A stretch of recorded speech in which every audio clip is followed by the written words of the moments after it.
భారత రాజ్యాంగ నిర్మాత డాక్టర్ బిఆర్ అంబేద్కర్ పై అనుచిత వ్యాఖ్యలు చేసిన కేంద్ర హోంమంత్రి అమిత్ షాను వెంటనే బర్తరఫ్ చేయాలని డిమాండ్ చేస్తూ ఈరోజు సిపిఎం ఆధ్వర్యంలో మెదక్ జిల్లా కేంద్రంలోని హెడ్ పోస్ట్ ఆఫీస్ వద్ద ధర్నా నిర్వహించారు. ఈ సందర్భంగా జిల్లా కార్యదర్శి నరసమ్మ మాట్లాడుతూ పదే కేంద్ర హోంశాఖ మంత్రి అమిత్ షా అంబేద్కర్ని విమర్శించడం తగదన్నారు.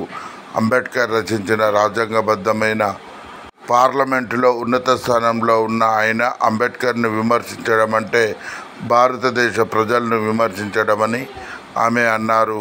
వెంటనే దేశ ప్రజలకు క్షమాపణ చెప్పాలని ఆమె డిమాండ్ చేశారు. ఈ కార్యక్రమంలో సిపిఎం నాయకులు మల్లేశం, జగన్ తదితరులు పాల్గొన్నారు.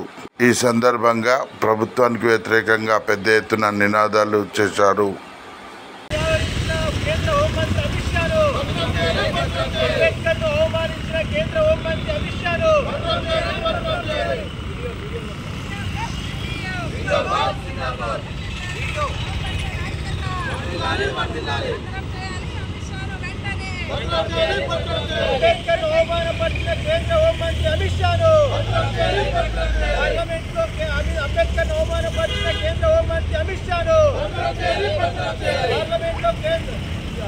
అంబేద్కర్ అవమానపరిచిన కేంద్ర మంత్రి అమిత్ షాను పార్లమెంట్లో అంబేద్కర్ అవమానపరిచిన కేంద్ర హోంమంత్రి అమిత్ షాను పార్లమెంట్లో అంబేద్కర్ అవమానపరిచిన కేంద్ర హోంమంత్రి అమిత్ షాను పార్లమెంట్లో అంబేద్కర్ అవమానపరిచిన కేంద్ర హోంమంత్రి అమిత్ షాను వామపక్షాల ఐక్యత వామపక్షాల ఐక్యత జిందాబాద్ సిపియు జిందాబాద్ సిపియు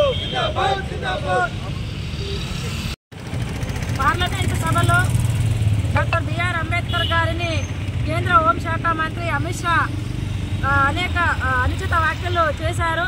అంబేద్కర్ అని కాకుండా రామం పేరు లేదా దేవుని పేరు ఏదో ఒక దేవుని పేరు తలుచుకుంటే పుణ్యం వస్తుంది, అంబేద్కర్ అని ఎందుకుంటారని చెప్పేసి అనుచిత వ్యాఖ్యలు చేయడం జరిగింది. మరి భారతదేశానికి రాజ్యాంగాన్ని అన్ని తరగతుల అన్ని తెగలకు సంబంధించిన ఒక హక్కుల యొక్క అన్ని జాతుల హక్కులను రూపొందించి రాజ్యాంగాన్ని అందించినటువంటి అంబేద్కర్ గారిని ఈరోజు పార్లమెంటు సమావేశంలోనే అవమానపరిచినటువంటి అమిత్ షాను మరి వెంటనే బర్తరఫ్ చేయాలని కేంద్ర హోంశాఖ పదవికి ఆయన రాజీనామా చేసే విధంగా ఒత్తిడి తీసుకురావాలని చెప్పేసి ప్రభుత్వాన్ని డిమాండ్ చేస్తూ ఉన్నాం. ఇది డాక్టర్ బిఆర్ అంబేద్కర్ని అవమానపరిచినట్లయితే మరి భారతదేశాన్ని అవమానపరిచినట్లు, మరి అన్ని రకాల హక్కులను పౌర హక్కులను కూడా కల్పించింది.